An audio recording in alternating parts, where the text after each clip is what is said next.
So welcome to episode 9 of Awesome Women. I'm joined by Jess, Doyle this evening. Jess, thanks so much for talking to me. It's been ages since the two of us caught up. How have you been? Good, yeah. Busy, very busy. I know you're very busy. I'm going to hear all about that really soon. Just for anybody who's watching us, Jess is from Dublin. Jess, you were Jess is not from Dublin. Jess is from Kildare. Important. Oh, I'm so sorry. I always make that mistake. Thank you for correcting me. Jess is from Kildare. Very important. Jess, you finished psychology in Trinity in 2020, and now you're working in the autism sensory field. But before we get to all of that, tell us a little bit about yourself. Like you were diagnosed autistic at 17, dyslexic at what age? I think I was about 7 with dyslexic, and then diagnosed autistic. Actually, interesting enough, when I was diagnosed as being autistic, I was like a really opinionated person back then. I probably still am, but quieter in a way. Back then, yes, you still are. But I remember going into the doctor and being like, no, I think I have pathological demand avoidance, because I'd read up about it and it made sense to me. It doesn't make sense to me anymore, but at the time it was like me trying to take as much control as I could. So my diagnosis in the end said that I got my diagnosis of pathological demand avoidance and also autism. Okay. Or maybe it says Jessica is autistic, though it probably said has autism or something like that. But and her diagnosis. But that was at 17. Dyslexia and ADHD was also at 17, and then, or maybe it was 18 ADHD, and then 7 or something. I didn't have to do Irish in school. It was dyslexia and dyspraxia maybe as well. Yeah. I say I have loads of letters. If I could put them all after my name, I'd sound really Let's just say neurodivergent. Neurodivergent, yeah. In several different ways. Tell us, what was it like finding out at 17? Like what changes happened, I suppose? What was it like, first of all, to find out at 17? When you kind of had your own suspicions before that, but did it make a difference? It definitely did after a while. Like, I remember when I was diagnosed, it was kind of like, here you are, there you go. There's no services, there's no support, there's no anything. Goodbye. And I was kind of like really excited. And then after a few days, I realized that, like, okay, now a doctor says you are, but you've known you are for a while, but nothing's going to change and nothing's going to happen because nobody around you knows what autism is or really has any interest in learning. So it was kind of like realizing that I now had to go off and learn. Like, I'd already researched it to death, I suppose, but I went on to study psychology primarily because I wanted to understand the autistic brain. Now, actually, they don't tell you anything about the autistic brain in psychology unless you decide to write all your essays on it somehow, which I tried to do a bit. But it was good, but like the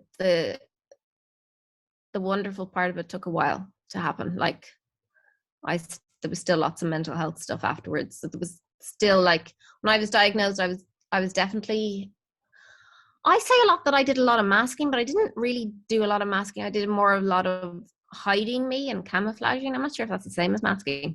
Yeah, kind of being visible. Yeah. Like I never really learned off scripts or really tried to be like the most popular person. I kind of just tried to be people's shadow and trying to disappear. Well, really. I get that. That's like, isn't it funny how some of us, because I would have been I'm going to fit in with everybody else, do the thing, and then so you just like wanted to blend into the background. But that's also masking, because it's like you just try to blend in with the background rather than with the bunch of people.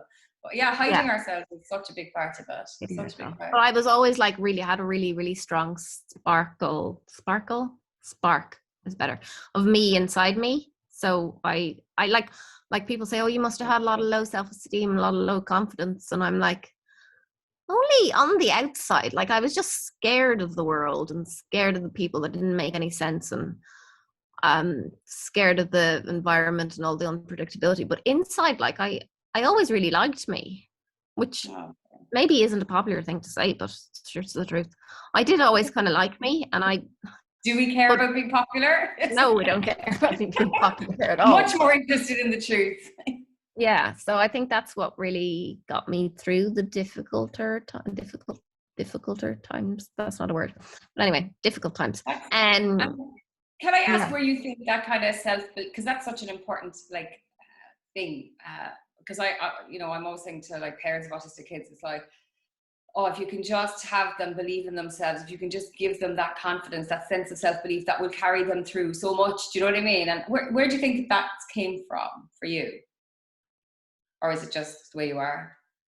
it must be the way I am. Maybe from the way my parents treated me. I remember it was a bit confusing. Like I was loud, not I was loud, but I was encouraged to be me and be uniquely me. Everybody's unique, but you like uniquely me. At home, it was a different story when I was out in the world. I kind of felt like I suddenly couldn't be me as much. But I feel like they kind of fostered, God, my words are awful today, fostered that sense of you be you and let that shine out at home. But I think it was also me. I don't know the answer to that question. Something. But I'm glad it was there, because otherwise I'd be probably dead. Yeah. I always felt like an alien. And I, like, for a while, okay, so before my mum realized I was autistic, it was like, I suppose, searching for answers, and she came across this indigo child thing, which for a while I was like, oh yeah, that's so cool. But then I was like, but that makes no sense, Mum.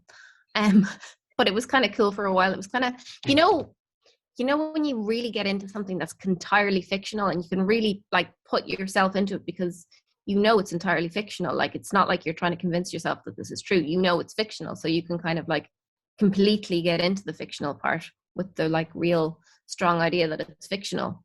Where was I going with this point? So it was kind of like that. I got really into it. I was kind of like, oh yes, I'm this person in my head, but I never really believed it because I was like, that part is obviously fictional. A bit like my teddy bears. Now, one of them's here, so hopefully he won't get offended. But like, to me, that's me. Like as a kid, I used to project different parts of me in. So it was kind of like I have all these friends with myself, different parts of myself. But I've totally lost point of what I was talking about. I'm so sorry. No, you're fine. The indigo child. Oh, the indigo child. Yeah. Yeah.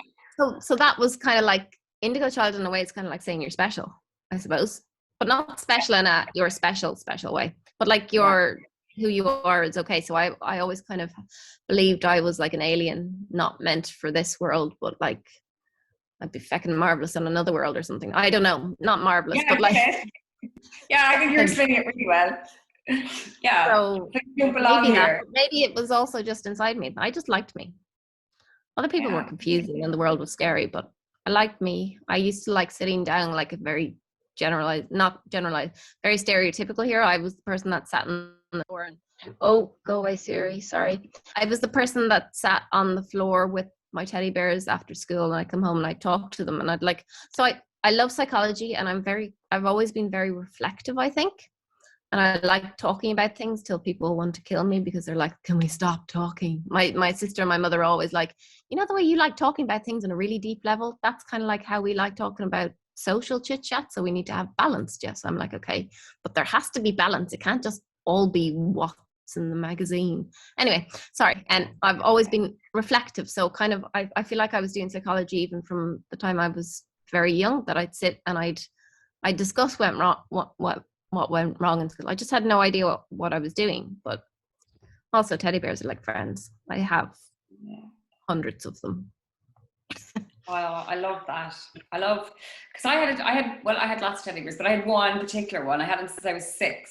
I'm like, he was asleep with me every night. He knows everything about me, you know. And it was like, it was a bit weird actually, because I think it was like when I found out I was autistic at 37, I was thinking back and I was like, you know, because you know that thing they say about us with like, oh, inappropriate attachment to inanimate objects. And I was like, oh, that's like my teddy bear. And it was like, I actually went, oh my God, it was actually heartbreaking that someone thought that relationship was wrong or inappropriate or weird. It's just like, but there's essence in everything. You know what I mean? It's like, and then there was a relation anyway, but yeah, so teddy bears are really important. And I hate that idea of like, oh, you can only have them until you're like, I don't know, 10 or 11. And now it's inappropriate for you to have a teddy bear to talk to. like sometimes that's all we have. We just have our teddies to talk to. You know, you don't have friends or people you can confide in. That's who you have, and they become your friends. I totally get it. I thought you said something I really always interesting. find it. Oh, sorry, I interrupted. That's fine. I just want to say about what. Oh, I've done it again. Go on. You go. Just about the inappropriate attachment. I always find it strikes me that the people that come up with these inappropriate like are really stand on a like a pillar of science, and science is meant to be objective, but so many of these things are completely subjective, because who decides it's inappropriate?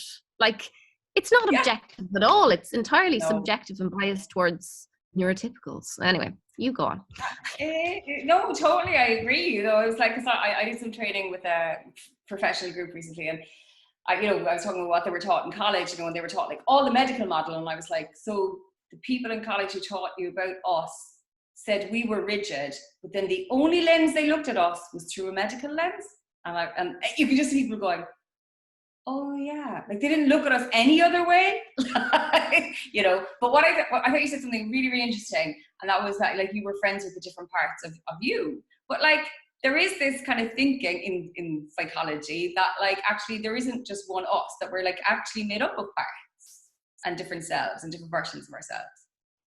So like maybe you were just aware of this from a really young age.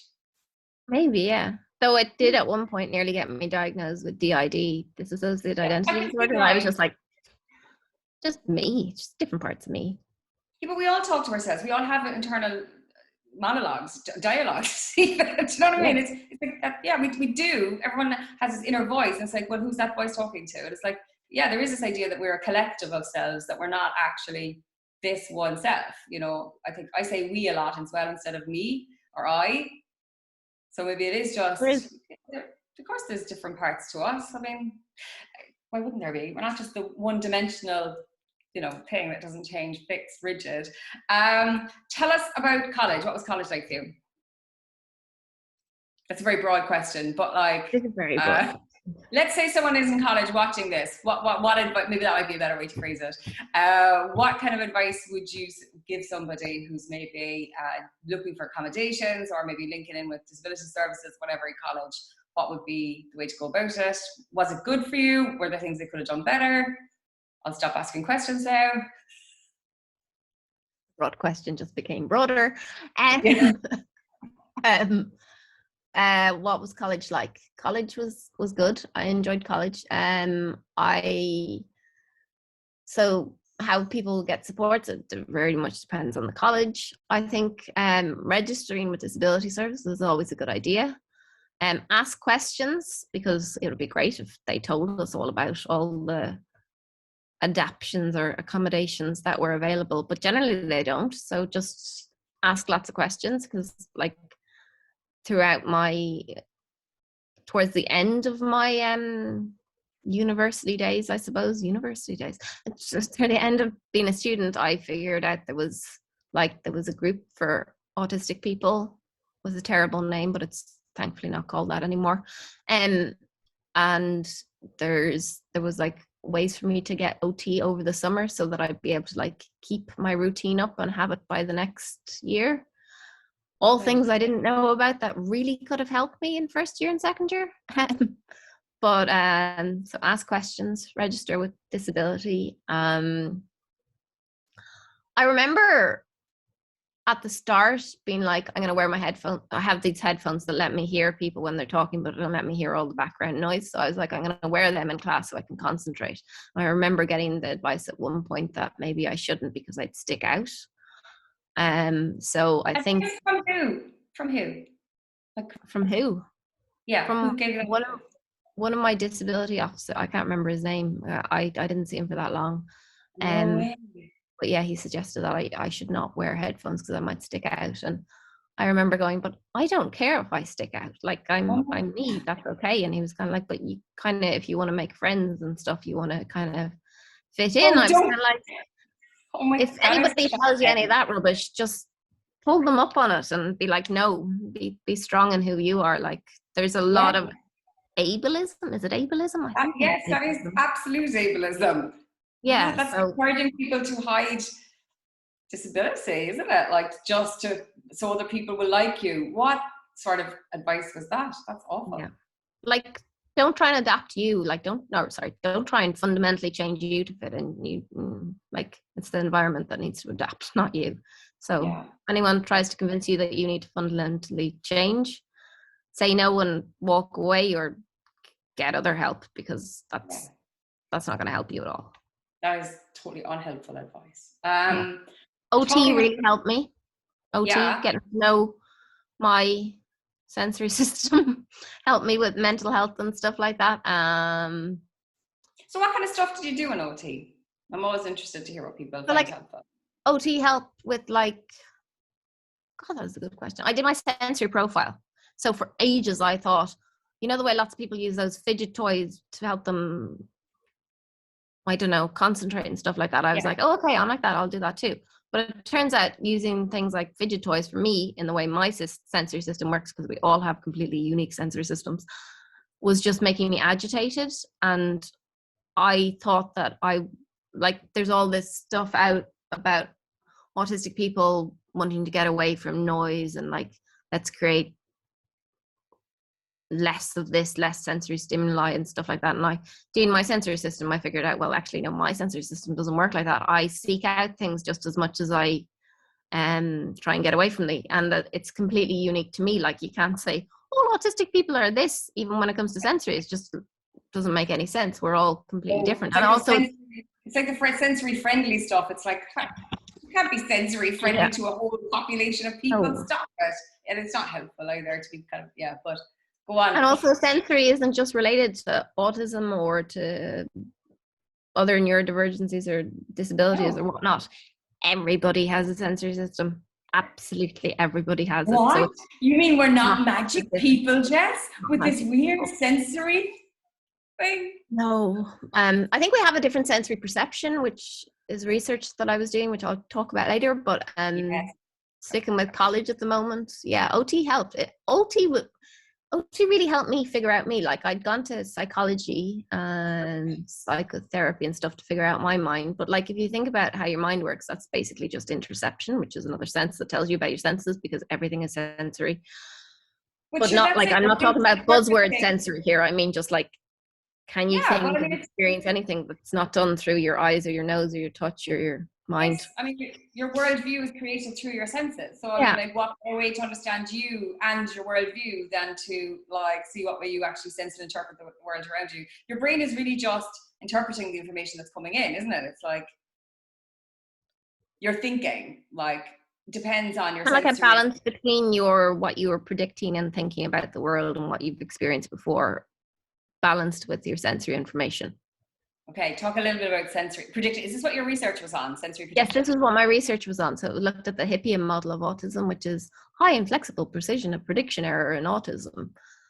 It's not the best wording of it. So, but that's what the model was called, and I needed a model, so that's the one I went with. But it's a good model when you take out all the pathologizing language, which I do now. I read lots of pathologizing stuff and I'm like, that makes sense as long as we take out all of this judgment and all of this bias. It makes sense. But it's predictive coding. So predictive coding, Carl Friston's cool. You could look him up. But Carl Friston so predictive coding models, forget the autism part for a second, suggest that how we perceive the world is based on the information that's coming in, balanced with what we experience and think about the world. So, like, God, I can't think of an example. Well, if you think the world's a scary place, you're going to be scared of shadows in the dark. So if you're anxious and if you interpret the world as maybe scary, you're going to. So then you're going to interpret what's going on. And if you're going for a walk in the dark down the road, you're going to interpret shadows as sinister, because that's based on your worldview, isn't it? Is that a good example? Like if you're walking in a forest and you see a twig on the ground and you're already scared, so you're kind of like predicting that maybe there is snakes in this forest, or maybe you think that's likely based on past experience and beliefs, you're likely to see that stick as a snake. Yeah. It would, like, and see it that way. But it's much more nuanced. It's not just, it's so, if you're, I suppose it's the basis of like prejudice and racism and stuff like that. If you're due to societal beliefs or whatever you've learned in school, if you see somebody that you think is different, actually I'm not sure if this fits, but basically like our biases come from, because we don't just take in the stimulus in the environment, we also make predictions. Yeah. Let's just use my tree example that But I always use. But the predictions are based on past experiences And beliefs. But what are your beliefs based on? Beliefs must be based on past experiences too, are they? Yeah, past experiences. Yeah, what other people believe in, like groups believe, cultures believe.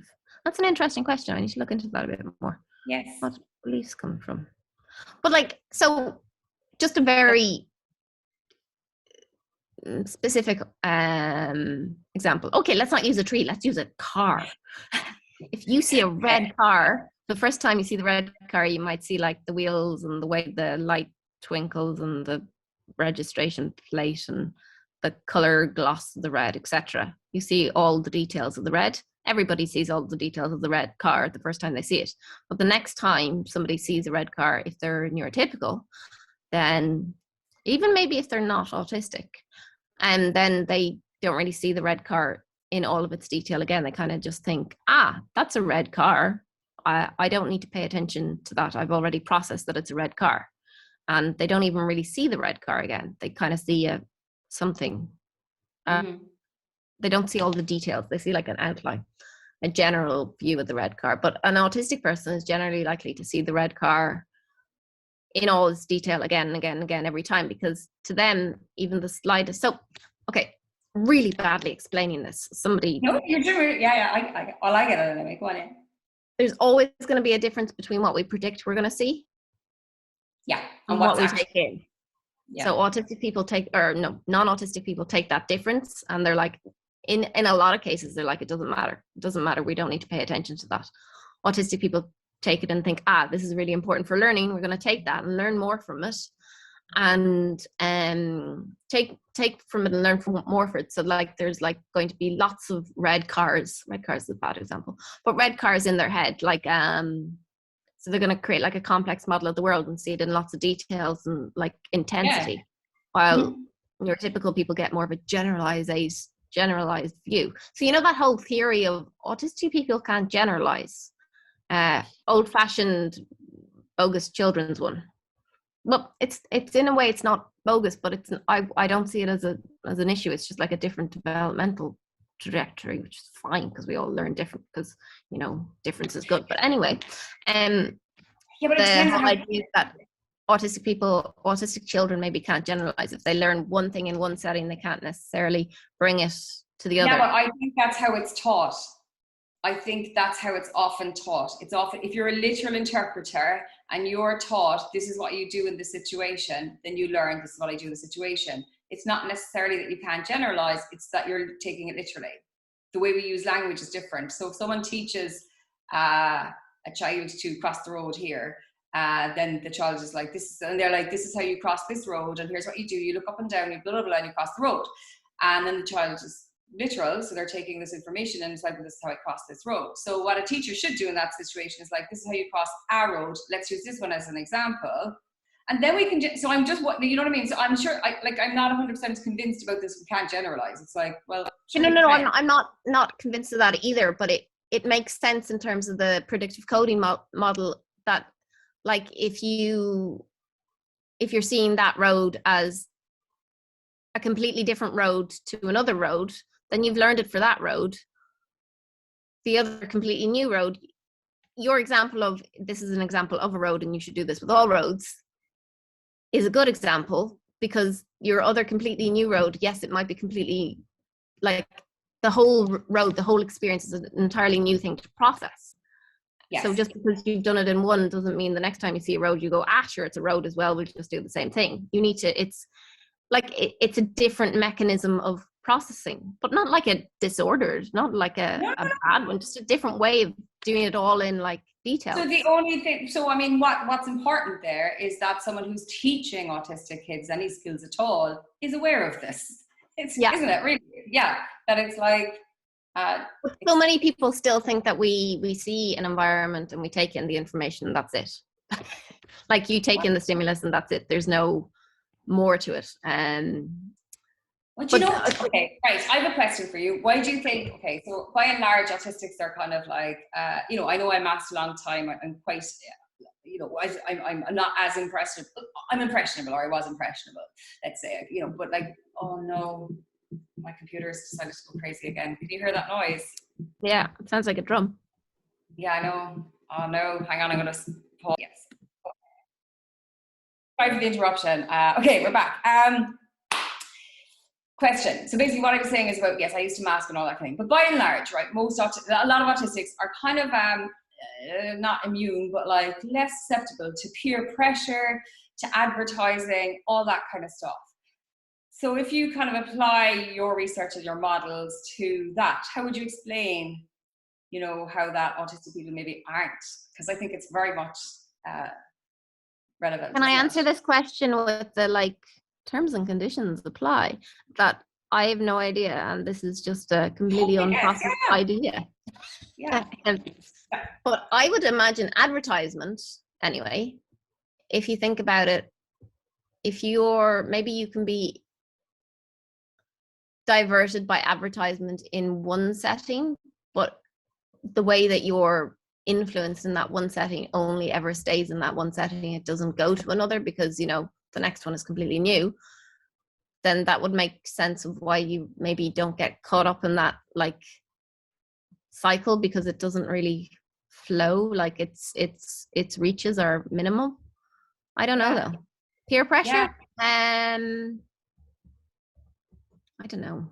I have no idea the answer to that question. Peer pressure. I don't know.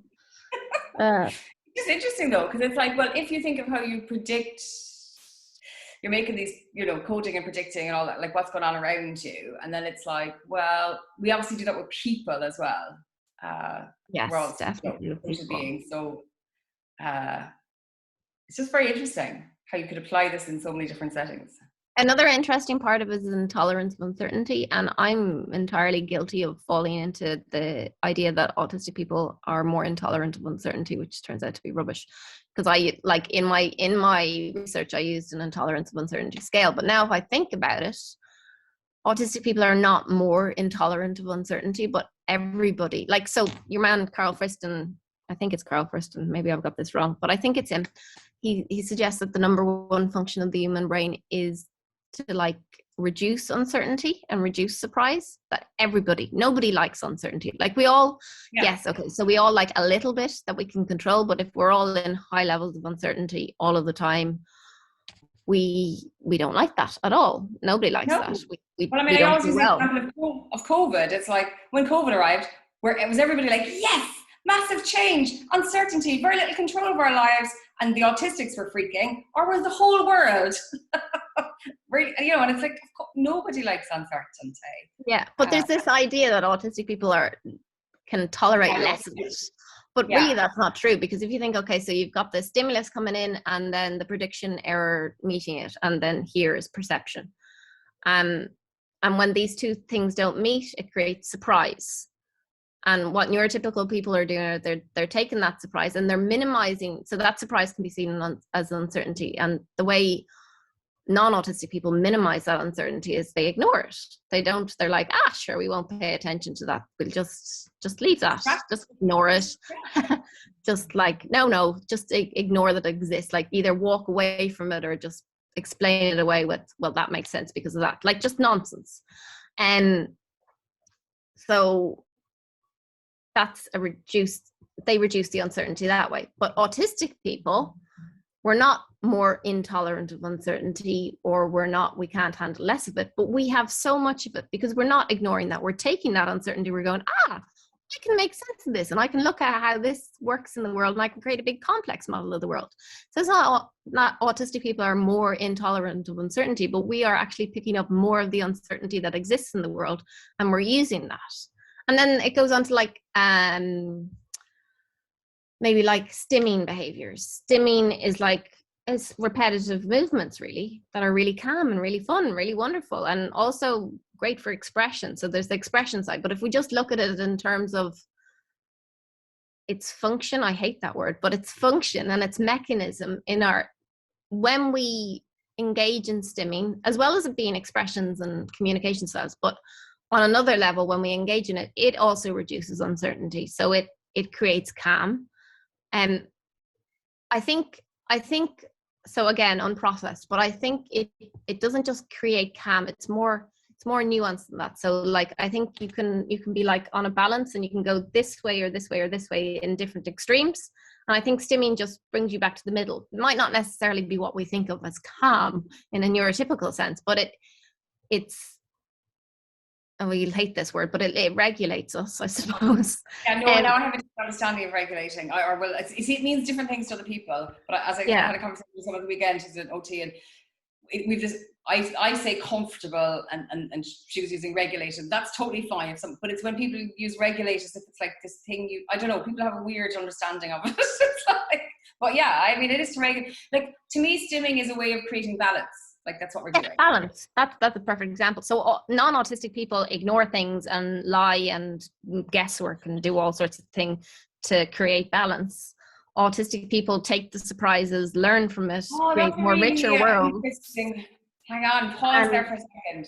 That's really interesting. So non-autistic people to create balance. So, because that's what we're doing. As human beings, we're all trying to just create that sense of comfort or balance or regulated. So you're saying they do it through distraction, because that's what, like, I mean, making up stories for yourself or whatever is a kind of way of distracting your brain from what's actually going on. Yeah. All the really social skills, guessing, lying, I think all of that is reducing uncertainty. To us, it's like, what are you doing? But like, for them, I think it's I mean, on a very fundamental level, that's what, I mean, I was just thinking, as sensory blobs, let's say, we come into this world, we're kind of feeling and sensing our way through the world, but we're always trying to, we'll move away from something that's too hot. We'll move towards something that's nice and warm and cozy or whatever. So we are trying to establish that sense. So so what you're saying then is that uncertainty makes us feel bad. So basically we try and sense, if we sense uncertainty, we kind of try and move away from it. No matter, so we do that in different ways. But like a bit more nuanced than that. So like unsensory or I'm making this quite uncertainty isn't all bad. Like people, ADHD people like us, and lots of people, like we might jump out of a plane for a thrill. So uncertainty isn't bad, but when it's like over time and a lot of it, like when it's stormy all the time, then that's when it's bad. So it's about balancing the uncertainty as well. Having and I presume it's like anything. It's people have different tolerance for uncertainty. Do you know what I mean? The same as we do for everything else. Oh yeah, this is so interesting. But in general, we try. But like, so the non-autistic people are balancing by explaining it away, but we still need to balance it. So stimming, it has other functions as well, but one of its functions is it helps us to balance and makes us comfortable, and yeah, it's wonderful. So I just think it's bizarre that the whole neurotypical perspective is that stimming helps us regulate because we're intolerant of uncertainty more than others. And like, no. But everybody stims, like non-autistics.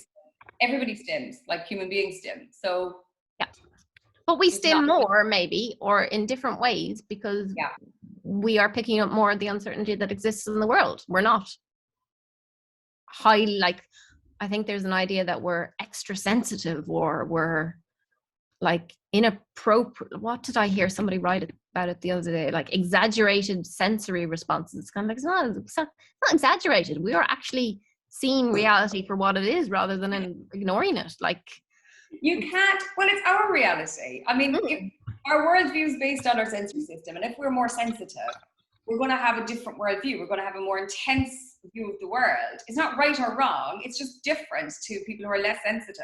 Their view of the world is what they're sensing. Do you know what I mean? And it's like, you know, it's the one world. Okay, we won't get into too much about like whether it even exists in the first place. Wait, no, go there.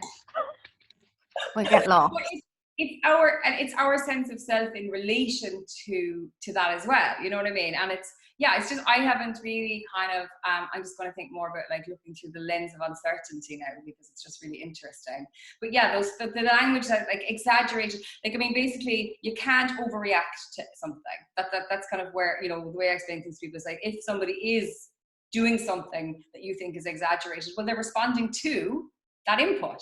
So they're getting that much input, whether that's from a trigger response, you know, because they have PTSD, or whether it's from they're just sensitive and that is actually that loud for them. It is an appropriate response, because you can't underreact or overreact to something. Do you know what I mean? You're just reacting to what you're experiencing. I'm not sure if it's that the autistic person is sensitive necessarily. Like, the uncertainty is there, and you can either now. Your mechanism can, like, it's not like you can just decide this, but you can decide, your mechanism can either pay attention to it or ignore it, and then you don't need to worry about it, or you can pay attention to it, learn from it, and then do other stuff to help counteract the imbalance that creates. We find it very hard to ignore stuff. Everything is important to us. That's kind of how I understand the way we are. Do you know what I mean? It's like there is no, it's all part of our world. So it's like, we can't just block out something. You know, people are like, oh, attention to details, like, you know, or we won't notice the bigger picture. It's like, but no, you can't have a bigger picture unless you see all the other little things. You know, it's like, that's what creates a bigger picture. Otherwise, you're just going to have a blur. Is that what other people see? The bigger picture that people see, I feel like when like neurotypical people talk about the bigger picture, they're not seeing the big picture in all its detail. They're seeing basically an outline. It's kind of like, can we not just work on building the big picture full of details? Yeah, I mean, that's what a picture is, isn't it? A thing that's full of details. This is really interesting. What did you say that guy's name was? Carl? Kristen. I think I've read something about that. He has videos on YouTube. So some of his work, you're kind of like, what did I just read? But his videos on YouTube are good because they're short and kind of you can follow them sometimes. Yeah, I can follow them in the morning, but not in the evening because my brain's fallen asleep by then. But I'm a big fan of Carl Friston. There's also a paper online of Are You Autistic, where he kind of talks about how he might be autistic, but then he reaches the conclusion that he's not. But that was kind of interesting to read as well. Okay, I'm definitely going to have a look. Yeah, I'm going to add that to the mix now. Okay, tell us about, right, so at the moment you are working in autism and sensory. You're working, tell us about what you're doing. You're doing loads of different things. So after college, so the research part, I told you all about the model. I didn't really tell you about the research. The research is boring. And no, I shouldn't say that, but it's not as interesting as the model. But I've been trying to kind of get through it. One of the questions I asked in my research was, when you think about something, how do you think? Because when I think about things, I see things in like colors and shapes and sounds. And I always thought everybody thought like that, but it turns out they don't. Even when I play the piano, I could never really read the music that I was playing on the piano, because when I play the piano, it's like I can see the colors in front of me a bit. Like, some people have it in a way that it really helps them to be famous, or not famous, but like genius musicians. I don't have it that way at all. It's interesting. But anyway, so one of the questions was, when you think about something, how do you see it, or how do you experience it in your mind? And I got 486 responses, so it was a bit big for my undergraduate project, so I'm still trying to get through that. But I'm also now working full time, so it's difficult to find time to get it done, but I will get it done. But what I'm doing now, so one of my supports that really helped me in college was OT, and figuring out about me. But after college, my OT stayed with me for a while, and then now my OT is my boss, because I now work on a project called TCD Sense 2 days a week. And TCD Sense, it used to be called Trinity Sensory Processing Project, and I love it, but it's my one job that's not really autism specific at all.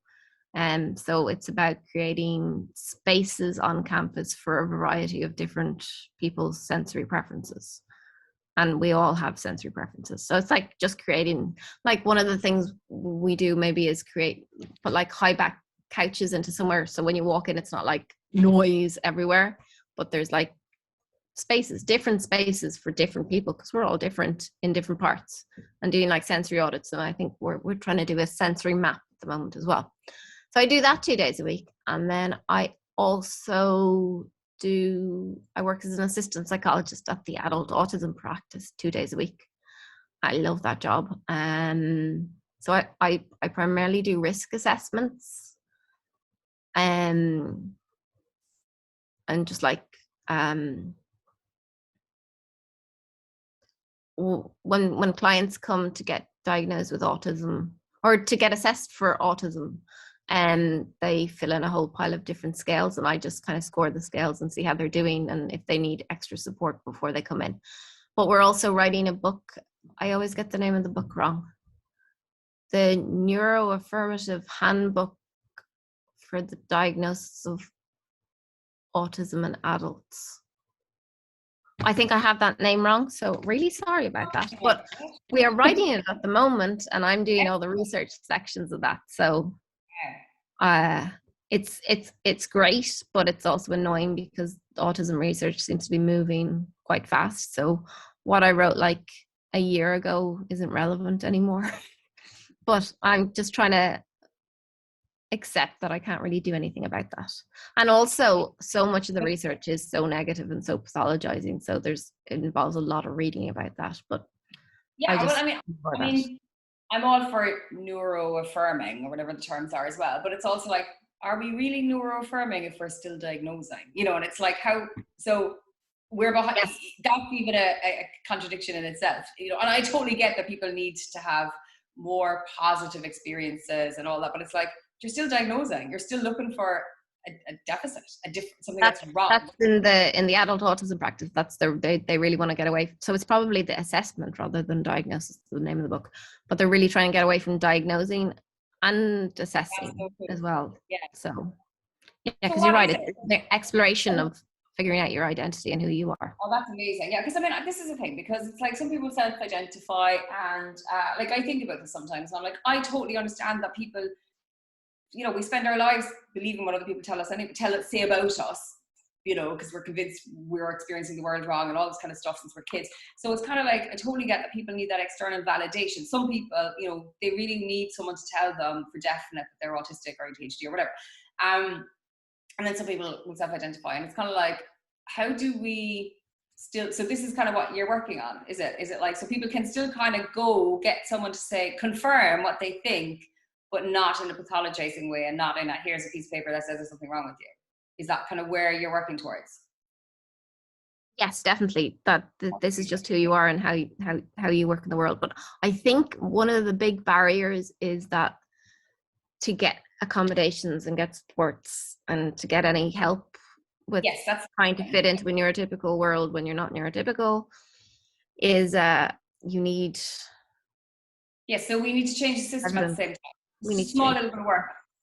Just a little bit, just a tiny bit of work to be done. To change at the same time, you know, because that's it. Because I mean, and that's a justification that's often used for pathologizing autistics. It's like, yeah, but you need the thing to get, and it's like, well, you can't like pathologize and oppress people just because the system says you have to as well. You know, it's like, but I know there's the catch-22 there, so it's kind of like, what's the answer?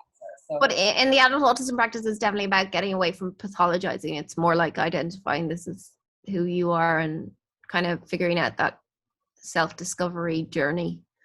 Yeah. That's the wrong words, but yeah, it's like they not using the DSM-5 criteria or changing the DSM-5 criteria, so it's like not full of judgments.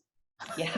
It's not about saying, oh, you're autistic, because if you think about the DSM-5, a colleague says this a lot, and it's a good point, that it's basically what the DSM-5 is judging how much you're failing at being neurotypical, which is just ludicrous. Yeah. But also that idea of neurotypical is ludicrous because it doesn't exist in the first place. Yeah, it's not true. Well, yeah. there. And this idea of people, someone having ideal social skills, never saying the wrong thing, always knowing how someone else is thinking, being able to empathize. If that was the world we actually lived in, we'd all be having a very different experience. So, it's based on ideas, it's based on illusion. I mean, really, isn't it? It's based on this illusion of this perfect person who exists that doesn't anywhere exist. Just going back to the unpredictability, though, that's another way autists or non-autistic people decide to ignore that uncertainty. They go, there's one right way to be, there's one thing, and anything different or anything uncertain from that we're going to ignore and just say it's broken. So that's another way that they deal with uncertainty. Is it really? Is that where it's coming from? So all that racism, oppression, just comes ignore from... it. It's wrong. It's different. Let's keep everything really they tell us that we're restrictive and routine and don't like change, but that's human. Everybody's like that. Really, if you think about it, they're no. Well, that's it. And when you take them apart, it is very normal human behavior, lining things up, putting things in order. Mm-hmm. The only thing that we are, the only difference I see between autistics and not, look, on a very basic level, obviously there's things that you're talking about there, but on a very basic level, we're more sensitive. We take in more information. We are just, and if you think of the goals of meditation are actually to plug into the world around you. It's to, sense messages from the universe, to actually take in what's going on and connect. And I'm like, but that's what autistics are doing. So there's all these people struggling to connect to the world, and it's but that's our existence. What we do.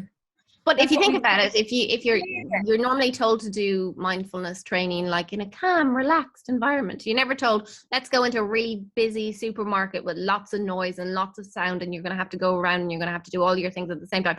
And let's do some mindfulness practice at the same time.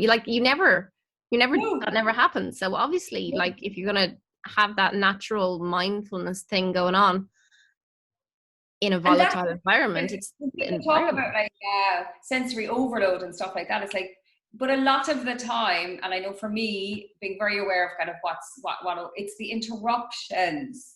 It's the things that interrupt my thoughts, the things that stop me from connecting. And if you're in a super, you can connect to nothing really in a super. Well, yeah, there's too much going on. So it's very hard to connect to that. And it's we are always seeking connection, I think. And it's yes, we can look at, the noises, the sounds are too loud, whatever, the lights are too bright. And in certain sense, yes, that can be overwhelming, but people don't talk about the interruptions and that sensory input and how that affects us. Exactly what it is. It's the surprise, which is another word for interruption. It's not, you're right, it's not the lights are just a lot more nuanced. It's a lot more detailed than this general view that we're getting. Yes, the details are important. Well, part of us being regulated or comfortable, or what was the other word we had? Balanced.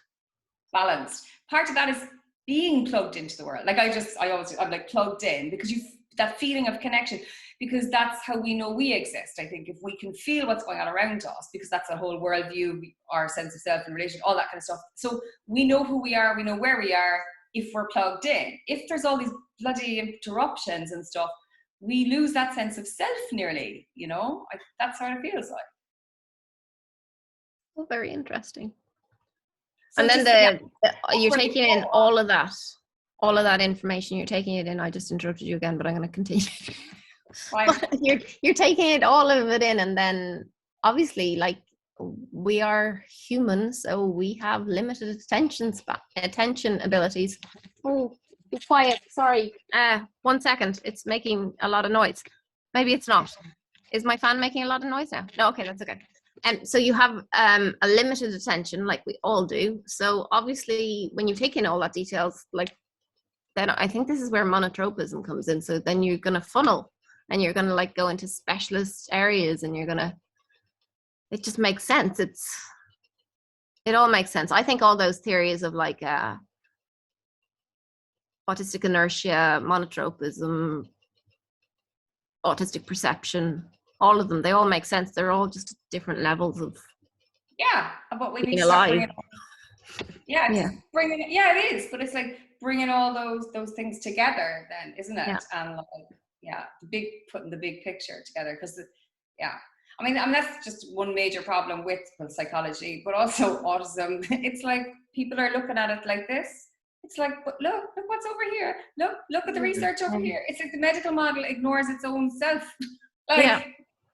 It doesn't make any sense. It's not really thorough. It's not rigorous.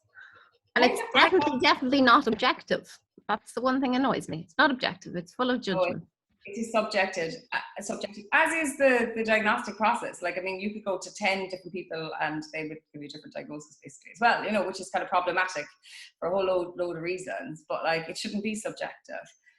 But it is, and that's what happens with women. You know, it's like, oh, well, you can't be autistic because you're a mom, or because you have a job, or because you can think, and because you have feelings, or because you work with children. And you know, women are told they're not autistic because someone has this really ignorant, biased opinion on what it is to be autistic, you know, because I did a chapter on it in freaking college 10 years ago, and it's like messing up people's identities, you know. It's not right. Like, I know I always laugh at ridiculous stuff. I laugh at ridiculous stuff more than you know, because I'm always laughing. I'm like, that might be where people think we have inappropriate laughing, you know. It's like, actually, I laugh when things are ridiculous more than I do when they're funny. Me too. Yeah. So it's not inappropriate, because I mean, you have to laugh sometimes. Before we go, you mentioned something that I find really fascinating, and I actually, maybe we should do another talk on this another time. But it's synesthesia. How you like think? Yeah. How do I in colors and, you know, experience. Well, I mean, this is the thing. We all think differently, anyway, isn't it? Like, and I used to think that I just visualized, and now I'm like, well, actually, no. I also get a sense of stuff. It's not. You know, I visualize, it actually came from a conversation we had with Mackie and Laura. I think we talked about this last year, that time, we were like last year or whatever. And I think it was Mackie was saying that they visualize when they're planning. And I was like, I do too. And then I went, oh yeah, but I don't always visualize. There isn't always visuals in my head. Sometimes there's I don't know how to describe it. Like look at this. I think this is a good explanation. I like this. This is what it is. How am I going to write this on your research paper? But here's what I think. This is exactly what it is, which actually is a stim. Look, we're showing what's happening on the inside. On the outside, it's another function of stimming. But yeah, that's what it's like. It's just like I see things. And then for me, it's like when I fully understand something, it's like it kind of crystallizes into a picture then, or something like that. It's kind of, I don't know, it's hard to explain. It's just very interesting, but I'm still figuring out. In the diverse ways. For me, I think so sometimes I don't, it's like a haze floating. It's not like really concrete. Now I'm doing it. It's not really concrete, but it's like a haze, and sometimes it's more vivid and less vivid, but I never think in pictures or actual like storybook or even like a video. There's none of that in my head. It's more like floaty, hazy. But I have the floaty, hazy, and then I have the visuals as well. No, I don't think I have the visuals. Like, if I try and think about, like, what my dad looks like, I see him every day, I can kind of, it's there, but it's kind of like. Think of a picture of your dad. Think of a picture of your dad. Can you see him now? Not really, no. It's kind of like a fizzy feeling in my throat. Sometimes that works, because it's really hard to picture. Like, I can't picture people very well, even though I have a whole like storage of people. If I see someone, I'm like, how do I know that person? I can flick through those pictures in my mind. But if I try and visualize like my child or my husband or whatever, my dad, I'll be like, I can't see them. But if I think of a photograph of them, I can see the photograph, which is, you know, when you have a word that you want to say but you can't think of it, and it's kind of there and you're there but you just can't say it. I feel like that's what the picture is like. It's there, and I can kind of go to grasp at it, but I just can't see it. But generally, I think in colors. So everything's got a color. People have got a color. And like, I think of you as in coppery grass. I feel like I might go back now again. I think that might have changed. So maybe that's the color of your hair. But, no, you said to me, no, you've always said I was orange. Well, the last orangey, coppery, yeah. So yeah, coppery, orangey. Now, grass-like as well, like fake grass. Oh, like, thanks very much. I don't mean that in a bad way. I just mean that texture of like astroturf, coppery orange. Yeah. You should make that you should put that in a Christmas card to me, Jess. You're like fake astroturf. Yeah. No, I think it's really good. But like, that's amazing. Like, that's probably a really nice way to describe someone, or it's like a really just, full way to describe somebody instead of like, you're nice. I think you're, you know what I mean? You're nice. Like, I think you're great. I'm not saying that is a nice thing, maybe, or prickly, whatever. But like, it's just like a very, it's a very intense way to experience people then, isn't it? Yeah. People and things as well. Like I see faces in things that don't have faces, that aren't meant to have faces. Like there's pans or there's houses that I'm like, hello, because I see faces in them more than I see them in faces. And I feel really attached to them then, which I don't know, it's just a quirk that I have, which is fine. But they can have colors and textures to them too. But then generally just when I'm thinking about things, rather than when I'm perceiving other people and then getting this feeling, which I think is the synesthesia part, just when I'm thinking about things, I think in different colors. So for me, there's like lots of cubes dancing around in my head. And then if things become bad, like not bad that as in challenges, but threats, like when I'm in a threat, like depression, which doesn't make any sense. It's kind of becomes a white walled room. It's all white walls, because white for me is bad. Darkness is great. White is bad. And so that like a museum that's all white walls, I just find it, or I don't know how to pronounce, but like that. Okay, so there we are. Instead of like this, we're all like that.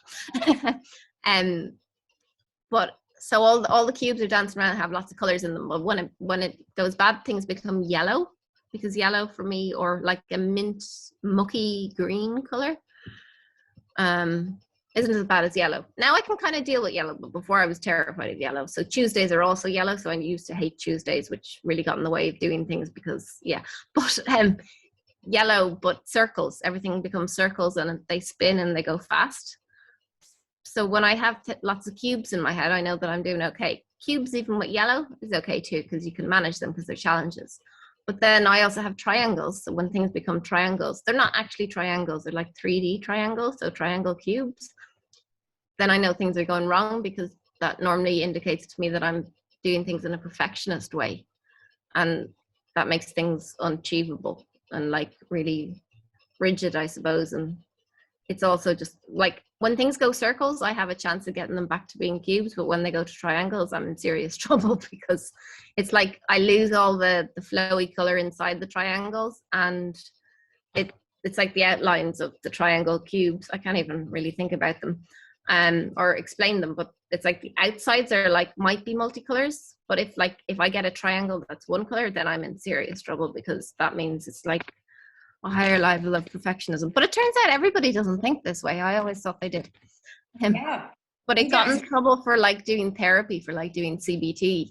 Because yes, I can translate how I'm feeling, obviously, because I'm doing it now. But like I remember when I was depressed, like really depressed and giving up on life, and they sent me to OT, or not OT, CBT. And it was like, give me a sentence for how you feel. Like all of what's going on, give me a sentence. I was kind of like, white walls, and I couldn't engage with that. And they were kind of like, I think they thought I was being a brat or something, because I wasn't doing the right facial expressions, or I wasn't being depressed in the right way.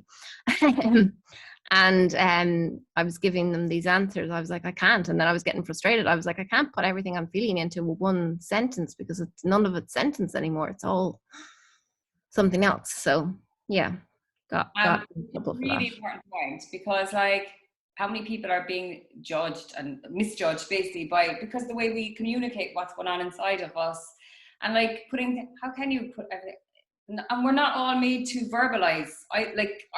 Maybe for Jess drawing a picture, or me doing this is how I'm going to explain, because you can't put everything into words. Like words aren't always the best way of communicating, Yeah, it's fascinating.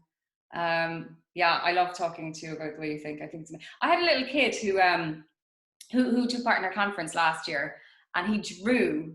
I because I kept it for since somewhere, some drawer.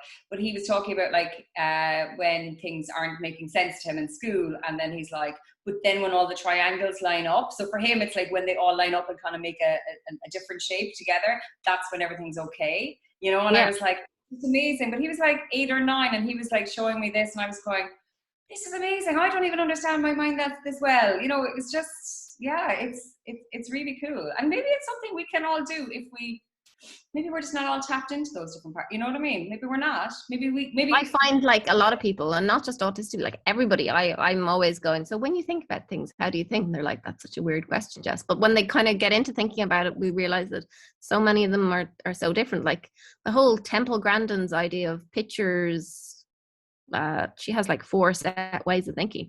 I think there's millions and millions more of those than just. Yeah, like I think like what I would have thought, like videos, pictures, until we had that big conversation. And then I was like, no, I'm not always seeing, like I'd always been seeing stuff then if I was really visual. It's like I can totally visualize stuff. It's brilliant. It's like I love planning events and things like that because I can literally see the whole day running out ahead of me. And, you know, so I can literally, you know, people are like, how did you think of everything? And I'm like, I've been playing this video in my head for months. It's like I've ran through this, like I don't know how many times. I've walked through this room, you know, so it's like, it makes that kind of stuff really easy for me. But then I'm not always doing that. You know what I mean? It's not always running in my head. So that's when I was like, oh yeah, there's this kind of a sensing things. But yeah, I mean, what, like, it's not like any of us have one way to think. And also, like, maybe we just don't pay attention to how we think. We don't, like, I mean, how, as you say, like, you know, you ask, I mean, outside of say this community, asking other people, what do you think when you think? Like, yeah, they would be like, and what? I've gone to years and years of therapy since I was 3. So this has all been what I've been thinking about, because that's how therapy made sense for me to think about it. Like at one point, my psychiatrist was like, I built her a box, and in the box I was like, this is my brain, and that's what helped me the most. And she was kind of like, this is a box. She still thinks it's really cool, but like amazing. If I gave that to somebody else, they'd be like, what are you at? Like, but it's just changing and adapting things. But like even the thinking, so I explain all that thinking, but I feel like there's different layers. So there's like the way that I think when I talk, or the way that I think when I plan, or the way, like, I feel like, yeah, it's building, except it's more like a tree in a forest, and there's different layers and on different corridors in that tree, I think in different ways, and it helps me with different things. And that's I think I've noticed as well. I've talked to other autistics as well. It's like someone says something, like, or I understand something, I'm like, oh, it's like I just understood it for the first time. But then I'm like, but wait a minute, I thought this before. But it's not like a new thing. It's like a different level of understanding. Yeah. And I think that's it. It's like you think in different ways, and then a certain level. And for me, it's like, I don't know. It's like that it's just like something crystallizing. It's like when I really understand something, it's like, oh, it's amazing. And that's what happens to sometimes in conversation. Like you might say something, and then it's like, like that happens, and then someone's like, oh, that autistic person can't, you know, is always interrupting and taking. And you're like, no, I just had this amazing. Yeah. How can you not go with it when it's like, and then you're like, it's like a marble, and then you realize the marble opens, and then if you turn it upside down, like, it's a bit like a puzzle. But I don't, obviously not, nobody uses puzzle pieces anymore. But like, just like, it's like gears, and then it's not, and it's like something else. So yeah.